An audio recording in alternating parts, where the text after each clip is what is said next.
wanted to mention how his views inspired me.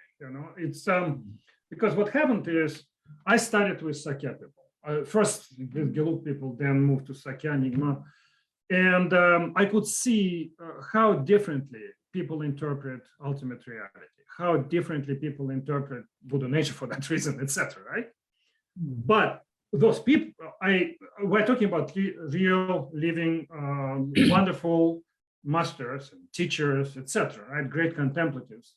So I was very fortunate to study with people on all those sides, But then you can see that, especially the interpretation of ultimate reality, the interpretation of Madhyamaka view in particular, is like completely opposite. If you compare Gorampa view, for example, and Tsongkhapa view. Right? Gorampa is the mainstream Sakya thinker, the Tsongkhapa obviously is the mainstream Gelug thinker. Right?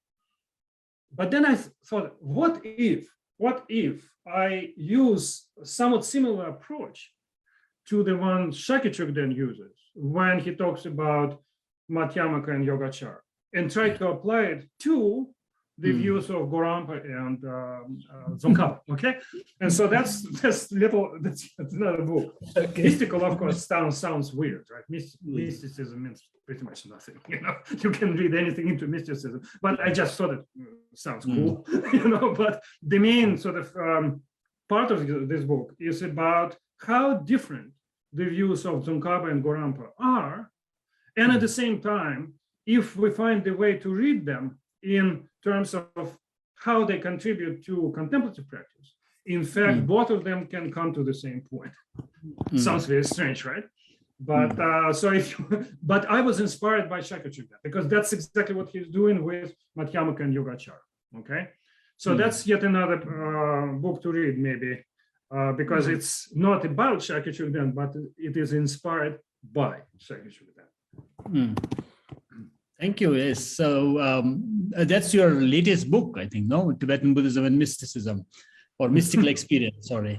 It's just mystical experiences, in the Western world, people talk about, because there's a debate going on between, do all religions comes to the same point? Of course, I'm not concerned about other religions, but in the Tibetan Buddhist world, it's an important question. You have different traditions. Especially you have rival thinkers such as Tsongkhapa and Gorampa. And the question is, do they come to the same point? Of course not when we're talking about philosophical ideas, but do they come to the same point if you put those ideas into practice? And my answer is maybe yes. This is a very good way to conclude the session. I think when you talk about Buddha nature, of course, we have this very inclusive approach, Tsongkhapa, Gorampa, and perhaps even beyond, even if you go to Western mysticism or Christian, Hindu, Sufi systems, maybe we are approaching the same truth. You never know.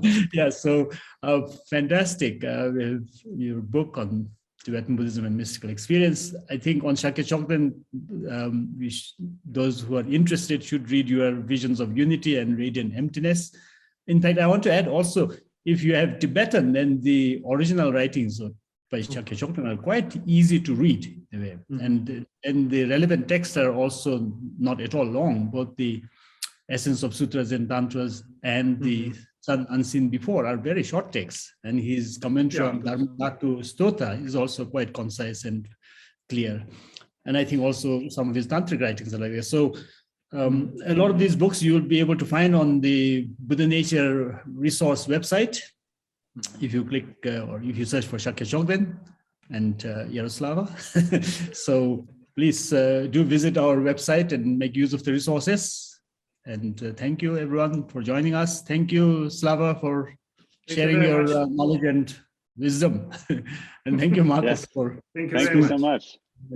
Wonderful. Have a wonderful Saturday. Thank you all so much. You too, everyone. Bye-bye. Bye-bye.